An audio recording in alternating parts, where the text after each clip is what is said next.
So yeah, the reason I brought you up here is because you're such a hardcore Catholic. You love talking about it. You're getting ready to convert into Catholicism. No, I'm just kidding.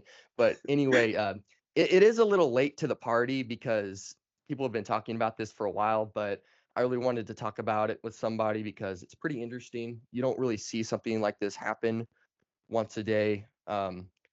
What we're going to talk about, if you've seen the thumbnails, that we're going to talk about Harrison Butker's college speech in Benedict, Columbia. Harrison Butkers, the kicker for the Kansas City Chiefs, if you live under a rock.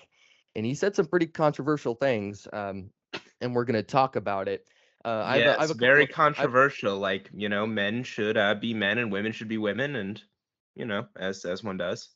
yeah, right. I have a few things I got out to it, but I'd love to hear you express a couple of things that you like to hear about it. Obviously, you talked a lot about Catholicism, which we don't completely agree with it, but there's a lot of things that any Christian should agree with when they hear about it. Mhm. What was your first thoughts about watching the speech or reading it? So when I read it, what I noticed a lot was that he stuck mainly to principles of the Catholic Church. He mentioned saints in there multiple times. He mentioned just a lot of things that any Catholic at that college, whether they're a liberal or conservative Catholic, is probably going to agree with. Then obviously he moved into more of his kind of conservative principles when he talked about the responsibilities of men and women during this really trying time for the church and for everybody. But like, think about like all of the responsibilities he listed men about how they are trying to redefine masculinity and how they are trying to take that away and take away what their role should be as leaders. And he is basically loading them up with that you have to be strong, you have to stand firm, you have to fight. And then at the very end, he tells women that yeah, sure, that they can do all of those things too, but a lot of them are probably excited to be wives and mothers. From a Catholic man speaking to Catholic women, so controversial. Yeah, Yeah. and it's sad when it comes. A man with a Catholic wife who I'm just gonna go out on a limb and say he probably had her proofread the speech. I don't know that for fact, but gonna guess he's not just baselessly using his wife as an anecdote. But And what I find surprising about is that, yeah, like you said, that he was speaking to an audience who support those kind of paths for women, but also he had nothing but good things to say about women. He didn't say anything bad or necessarily like saying women should stay in the kitchen. I'm seeing a lot of memes, a lot of jokes talking about how he was being misogynist, and um, it just doesn't make a lot of sense because he praised people for whatever you're going to do is fine, but we need to remember to the amazing values of motherhood and why it's necessary and why we need it. And it's just shown what's how society has become when you are just praising something, not disrespecting anything, but something that's so out of touch from our modern culture is that you have to make fun of it, you got to disregard it. It's pretty sad. yeah, and especially to hear how people will twist his words. Um, but I mean, I feel like before we even go into how the people twist his words, we should probably look at how the people actually reacted. You go to a transcript of the speech on the National Catholic Register, is the one that I'm using, but it is a so what they have is this quick quick little thing in here after he gives his moment where he's talking to the ladies in the room, which that's the part that keeps getting, shared everywhere. And it says clapping for 18 seconds, applause lasting 18 seconds after this one. Now, we can imagine that there's some people, specifically liberal Catholics, because there are quite a few of those. I mean, that's just with any denomination, you're going to have the liberal group. I mean, you're a Lutheran, the ELCA exists, of Right. course, but that's there's a lot. I mean, 18 seconds of applause is really something, but everyone there was at least respectful, and I think even the people who disagreed can learn a thing or two about like being quiet, which is something a lot of people don't know how to do these days. Just be quiet when you Oh yeah. disagree with somebody. Yeah, and just peacefully just disagree. If you did you happen to see Patrick Mahomes' statement and also Andy Reid's statement? They were asked a question during a conference. Did you happen to see that? Yes, and they were very respectful. The one that I disagreed with the most was Jason Kelsey and Travis Kelsey talking on their podcast, which I assume you've Yeah, I seen that saw that. clip. Yeah. Which that was fairly disappointing given that I thought Jason Kelsey was, like, at least fairly conservative. Not like, you know, I don't know, he always struck me as that kind of more he's never really said anything political, but Yeah, just my the way dad he twisted the words. Yeah, my dad reminded me kind of how they're from a very liberal family and True. very, very prideful people. Definitely when you compare him with his brother, how prideful he is, Kelsey does. Jason seems a little bit more respectable, but as you can see with their family, they're kind of like that way. Um, but yeah, going back to Mahomes, I loved what I'm not trying to make this a sports podcast, by the way, so I apologize, but I just really respected how their fellow colleagues were able to disagree on some things, but they were able to just say it's fine. They have their own opinions. We have our own opinions, and definitely something that's lacking in our society. Mhm. Yeah, definitely. Yeah, is Because, and and go but ahead. that's why statements like from Patrick Mahomes and Andy Reid stand out. It's like they didn't misrepresent his words. They just said, "Hey, there were some things I disagreed with in there, but we respect him." And Yeah, they and didn't just like what oh no, go ahead. but then, like, specifically Jason Kelsey's thing, he said, "Imagine if your daughter was at the Catholic school or was there getting her diploma and some guy gets up there and says that she has to be a wife and homemaker." Um, he didn't say that, sir. Yeah, he didn't. And um and a little bit about the majority of this speech had a lot to do with the Catholic Church. I'd like to hear your intake on it. Talking a lot about how there's a lot of false pastors, a lot of false priests that are not um, truly part of the Catholic Church, how Butker put it, how a lot of them are doing bad things behind everyone's noses, and how messed up that is. And especially if you're a confessing Catholic and you know that's happening, that's definitely something that needs to be spoken about. And what I find funny is that he says all these things, but I he didn't say anything about the Pope.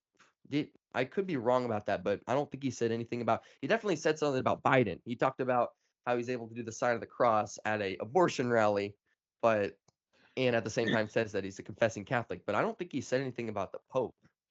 Well, and I think that there's a lot of stuff about the Pope there's just a whole lot of baggage that comes with being a Catholic and being forced by the nature of your denomination to submit to Rome, in the sense that if you disagree with the Pope, the thing that you ought to do is stay silent or do what Michael Knowles did and make up a bunch of garbage to make it sound like the Pope was saying things that were actually good. I'm Yeah, sure and at this point most people have heard the audio clip, especially if they're listeners to this podcast, because your listeners seem to be a very well-read and quite enlightened bunch. yeah, I like to That think they've that heard the Pope's statement that the heart of man is fundamentally good. yeah, a lot of good, well-written Lutherans and a lot of pissed off Calvinists, but that's always going to happen. And what I Not a bad think is crowd. I've yeah, not a I've been bad in not a bad I've crowd. been in I rooms po- with both. I felt fairly safe. yeah.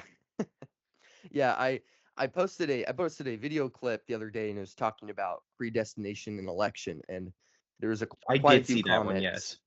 Yeah, and I've gotten some pretty I wouldn't say vulgar but very just emails I probably wouldn't be able to show on the channel, but it's yeah, but it's pretty funny, but I can show you For sure. sometime. But yeah, and talking a lot about what a great man Harrison Butker is being able to speak like that, especially from his platform. I know people give him a hard time saying he's just a kicker. Anyone can do that. There was a TikTok. This girl made a TikTok and saying that a woman could kick kick as well as Harrison Butker did, and just everyone's saying let's just replace Harrison Butker. We shouldn't have that on a team. And most of those guys, I'd like to think that aren't very well, doesn't have the amazing knowledge or smarts as most people are. I mean, most of those NFL players aren't exactly scholars, but even if they are, there's still a lot of smart ones, but they're not able to speak about the truth and speak about their faith. And something like Harrison Bucker coming out and say something like this is huge. It's really huge. I know if you keep track of the NFL and talking about CJ Stroud, and he would be thanking Jesus Christ after every interview, and despite seeing I think it was NBC, they would cut off him saying at the very end a couple of times. There's still a lot of guys like Mahomes, Lamar Jackson, Dak Prescott, I believe, they would be coming out and they'd be saying the same things. You can debate Yeah, whether that's true or not, but being able to actually say our Lord and Savior's name is really big, especially how you can say like I like to thank God, but that can mean a lot of things. It's not offensive. It can mean every God or any God, but to say Jesus Christ, that's a certainly. big step. Yeah, because whether they admit it or not, most people are fine with the idea of someone thanking God because to them it doesn't mean anything. But Jesus Christ and saying Jesus Christ, I mean, in this world, it is offensive. And it I wish it wasn't, but at this point, if you're saying it and you're not offending people, then you're not using it in the right way. Yeah, I was talking to this atheist the other day, and he was talking a lot about how offensive we are as one, like, the atheist and Christians, and how we're kind of babble, especially if you go on X and you see all the messed up, stupid memes that they will come out. It's pretty intoxicating. But I interviewed I him oh, after. I'll tell you after this, but Oh yeah, I interviewed him after I saw his channel, and that's nothing his channel is. But when I started talking to him, and I was starting to spread the word, and talking about why I was believing these things. It was a lot more soft, and and I guess you could say it's a lot of the fault of why we're so toxic is the internet, because you can just say something and you don't have to back it up and you can go. But also, it's a big friction that we've started in society, where when we bring that subject up, it's super offensive, and we need to bring that back up. We need to be able to talk, being able to have dialogues. But go ahead, what you were going to say. so I assume you've heard of Nabil Qureshi? Yes, I have. Yes. So there was a so someone the Twitter account Five Solas, Mhm. he tweeted a picture of a former Nabil Qureshi tweet, and then there was someone who said, "I stopped believing in Saint," because the tweet that Nabil Qureshi wrote was, "I stopped believing in Muhammad because I read Muhammad's life story, and I started believing in Jesus because I read the Bible." Hmm. That's And interesting. I then didn't hear that. there was an atheist in a comment section who said, "I stopped believing in Santa Claus because I read Santa Claus's life story. I started believing in Spider-Man because I read Marvel comics." And it's That's like funny. that's the state of online discourse, and that's a big reason of why it's so toxic. Yeah, and definitely, if you keep it that way, things are just going to get worse. That's why I'm trying really hard to get those guys to come on my podcast and be able to talk, or being able to discuss these kind of issues, because a lot of them, most likely, they never really had a good relationship with God when it comes to their family or what they were born to. Um, I'm going in shallow water, deep waters right here, but obviously, when it comes to talking about when you're born, you don't really understand what God is. That's why you need to be born into it. But really, even though with your disagreement of anyone's with free will, or being able to recognize yourself as a Christian, but when it comes down to it, you are indoctrinated or influenced by whatever you're taught when you're a kid. And people make a big fuss over babies being baptized, kids being taught Christianity, and not being able to leave them alone and let them decide that for themselves. But in order for anyone to learn anything, you got to be taught, especially as a kid, because kids are stupid. You need to teach them how to live life, how to survive, how to clean, cook, drive, things like that. And most importantly, you need to show them who God is and what He wants to do for you. And some people don't do that, and that's fine. But you are indoctrinated by anything, and you can definitely see schools when they have rainbows everywhere. Definitely, you can tell now during this month. You see these clips of these teachers. They have everything rainbow. They're talking about pronouns, their genders, trans people, and saying that this isn't indoctrination. This is just education. Well, it is. Kids don't need to be knowing about that kind of stuff. Yes, certainly. I totally agree with you on that. And as much as I might disagree with the concept of infant baptism, well, I don't disagree with the concept, just with like what it does spiritually. I still think that it's a good thing, and that's why I'm not gonna argue against paedobaptism at all, because it's just because the way I see it, it's very Another similar time. to what Another time.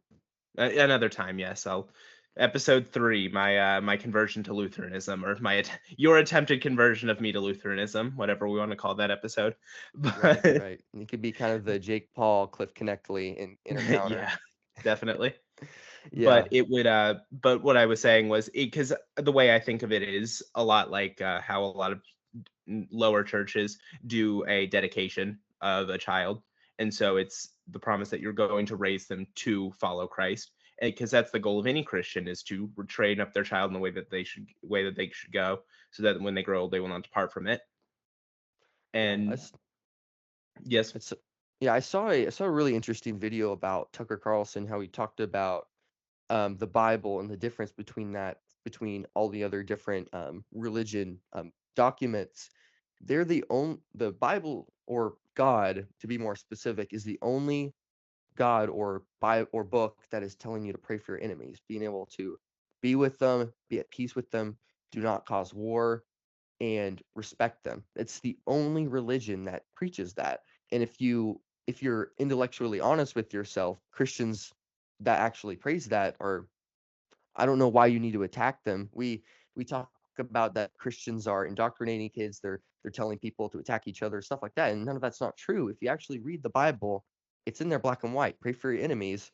And what really confuses me is how people like Pride. Harrison Bucker talked about this, so I think this counts. But Pride Month is all about freeing yourself, being who you are, and being able to make peace with each other. But at the same time, they reject Christians who respect each other, and they also support Jewish countries, Islam countries that would, without hesitation, would chop your head off if you lived in that country and you identified as gay, which seems very reverse, but that's Yes, definitely how Satan certainly. works. And it is very, very interesting about that whole thing, is because what I've noticed is that they will often be the first to call Christians bigots. They'll just call them hateful bigots who are trying to who are just trying to hate, and cause hate and spread hate in the entire world.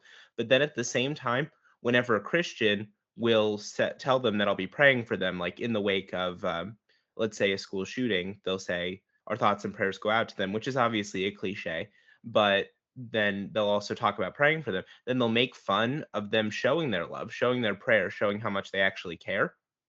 So you can't have it both ways. They can't be the hateful bigots, but then also you want to make fun of them for praying and for loving and for when they do show love. You really can't have it both ways. Yeah, But I that's definitely the whole inherent contradictions of leftist ideology in general, is that they want to have it both ways. Yeah, definitely. If you look at the big picture of life and just not just religion, when you look at politics, culture, the world, the internet, social media, everything, you can tell what's true or not when it's trying to be hidden. And when you look at literally at the Super Bowl, I watched a commercial, and it was a movement that, or hashtag, supporting Israel, Palestine, Jewish people, Muslims, gay people, trans people, all wrapped in one. And then I was sitting right by my liberal sister, and I said, "Where are the Christians?"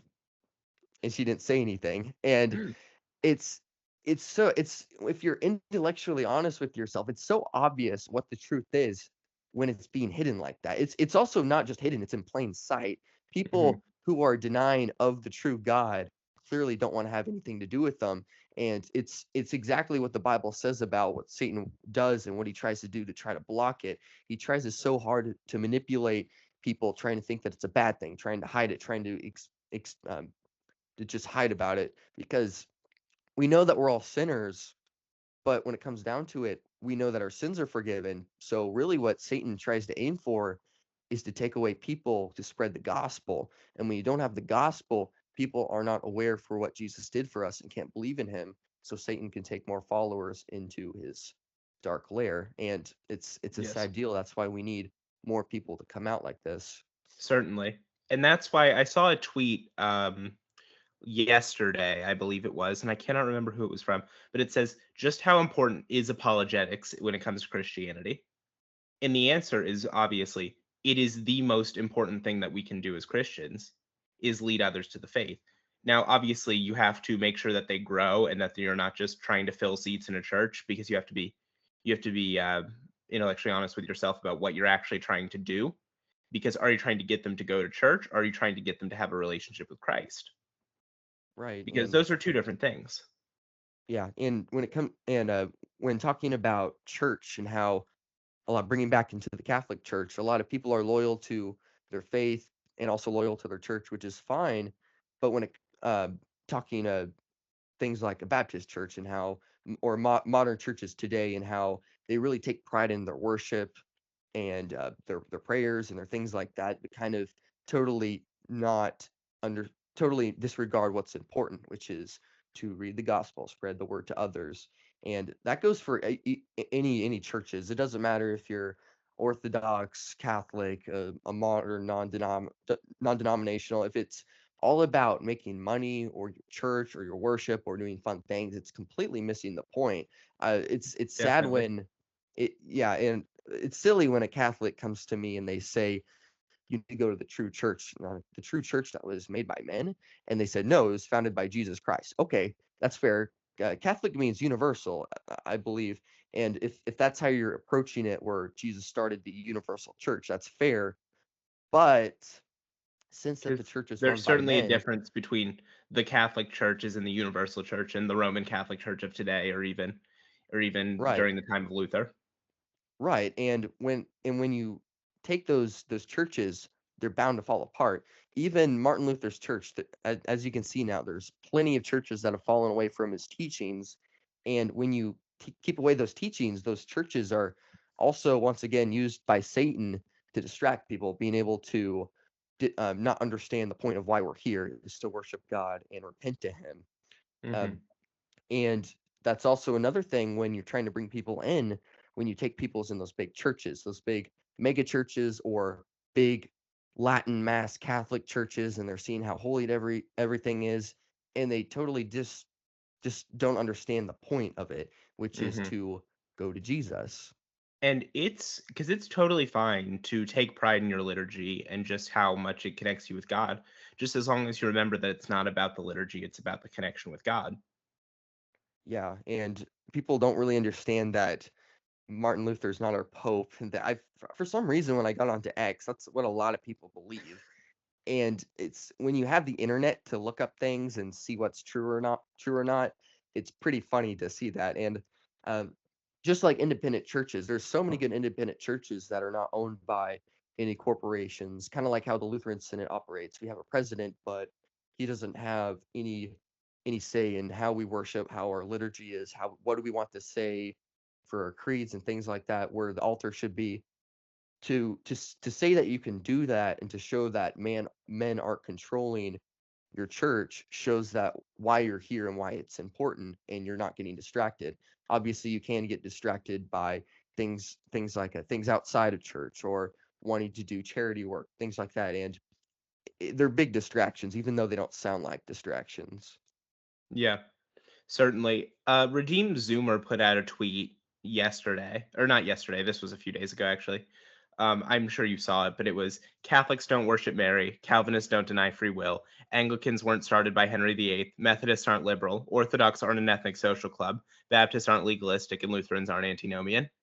Now, I disagree with a couple of those things, but at the same time, I can understand what he was trying to do is kind of trying to, guys, let's calm down and just worship Jesus and work on making the world a more Christian place. It's funny that you brought that up because he did post well, to back up a little bit, he got invited to talk with Keith Foskey, your Calvinist, and the main topic was talking about how so many kids, or young men our age that are switching to Eastern Orthodox or Catholicism, and I'd like to talk about that in a second. But what I find funny is that Redeem Zoomer, he posts something like that, which is good, and then he also talks about um, why that's not a good thing for kids to just be drawn into the kingdom of Jesus Christ with the structure of everything. But he made a video the other day, and it was titled "If I Wasn't a Presbyterian, What Would I Be?" And he had a tier list or kind of a tournament, and he compared Methodists with Lutherans. And he says, "I love how consistent Lutherans are about their faith, but they don't have that kingdom church in charge factor. They don't have that drive that the Catholic Church does that has order and has a big name for itself." And so he took Does away, I he think it was know that that's kind of the point?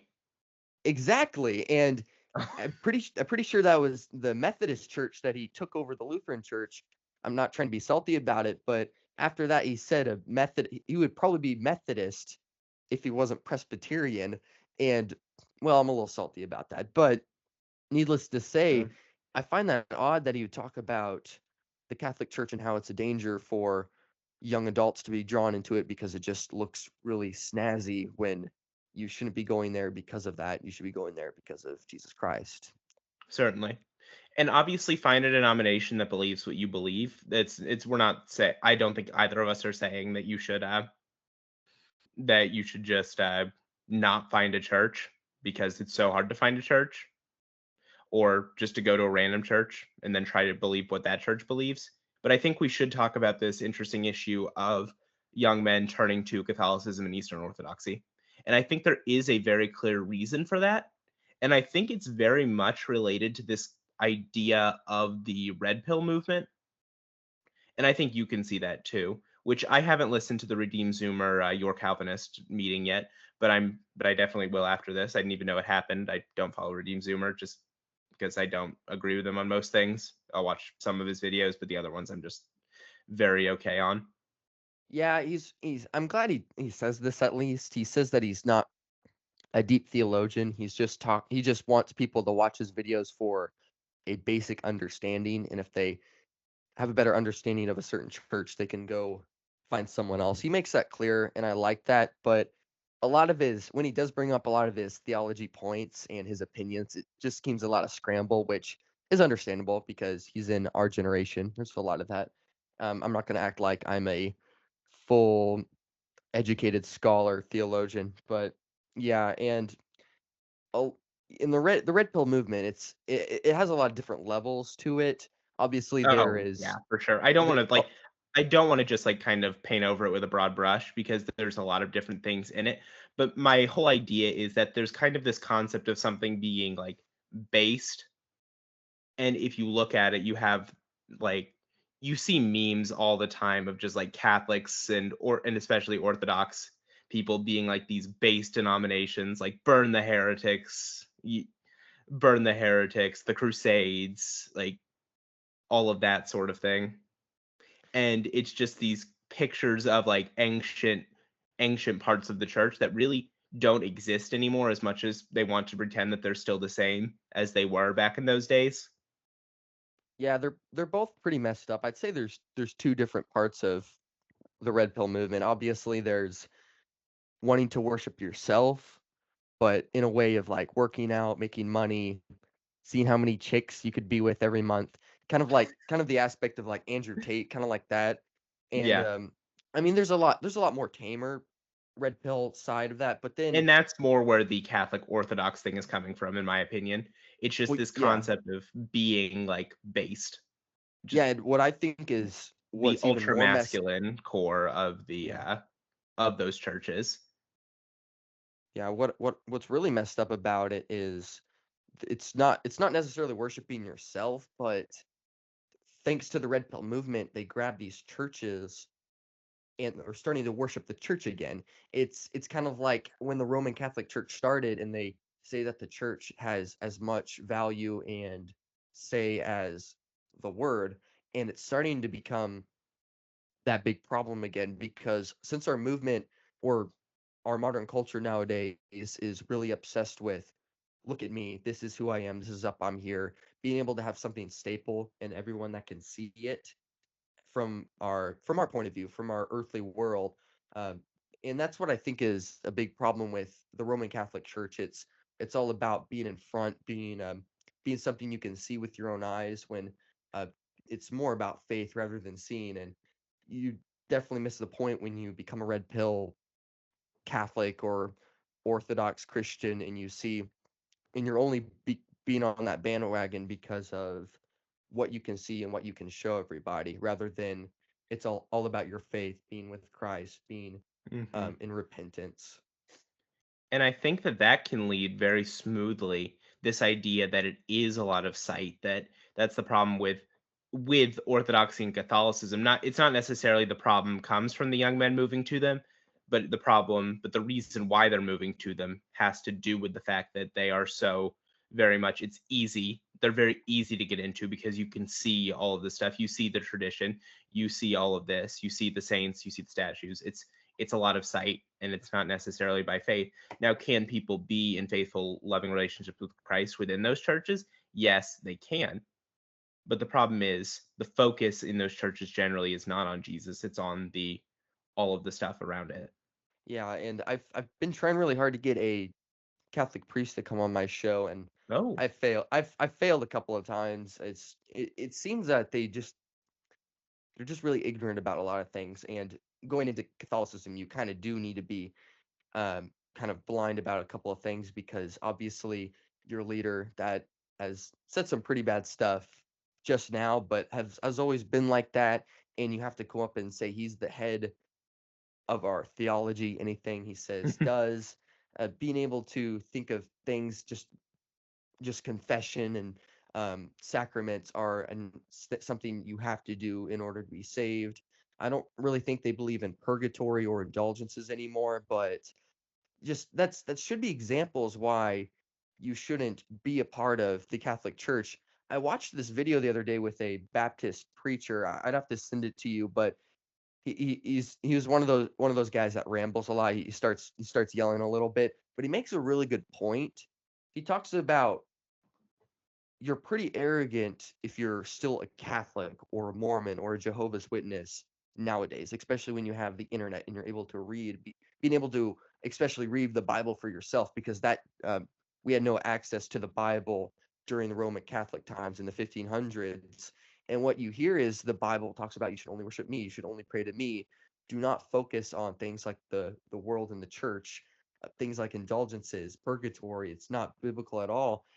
Yes, definitely. I totally agree. And that leads very well into the video of that Protestia shared of the very charismatic Catholics Mm. with their very cultish dance around Mary.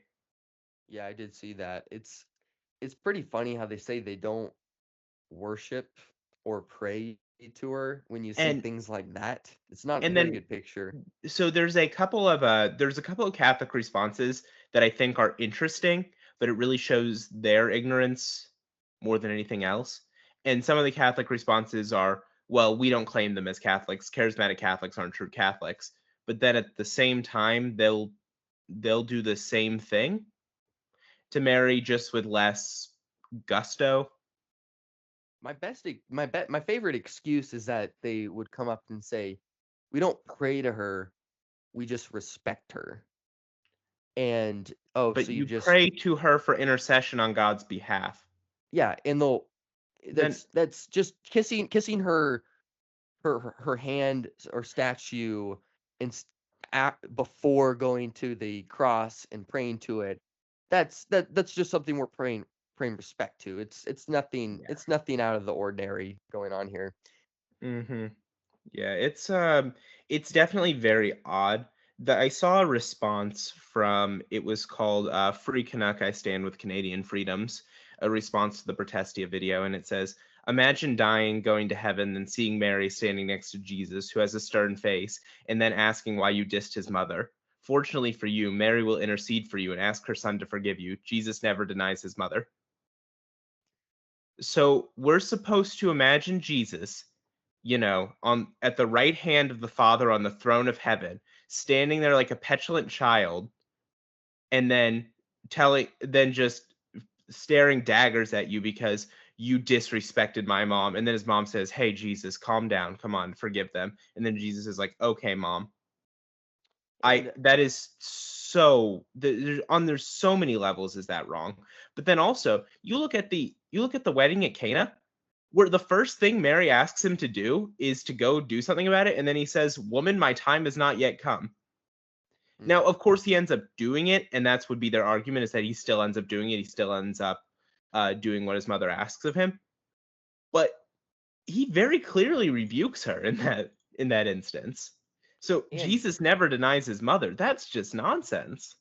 what I find concerning is when they talk about how holy she is, and I don't really obviously she was a very brave woman and I respect her for that, but I don't a lot of things that they Catholics will come up to me and say is she was fully a virgin and also yeah, I completely agree with you, but I don't really know how that does has anything to do with why she was holy or maybe a higher person. And I then don't I really don't see why.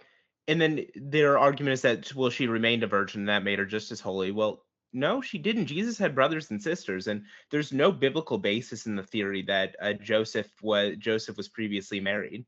There's no historical or biblical basis. So you're just pulling that out just to try to confirm your theory about Mary's perpetual virginity. But that doesn't change anything because there's a lot of virgins who are sinners. I mean, that doesn't necessarily make her holy. It's really just an interpretation of the phrase full of grace to mean that if you're full of grace, then you can't, be full of sin.